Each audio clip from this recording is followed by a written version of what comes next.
சந்தோஷ திருநாளில் நல்லருளை தாரும் ஐயா முருகன் என்று முழங்குது என் மனசு. கடலை போல உன் கருணை பெருசு.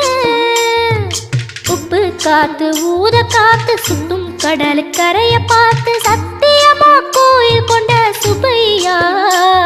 எங்க குப்பத்துக்கு குலவிளக்கு நீ ஐயா. திருச்செந்தூர் ஆண்டவனே வேல் முருகா, தினம் உனக்கு நன்றி சொல்வோம் மால் மருகா.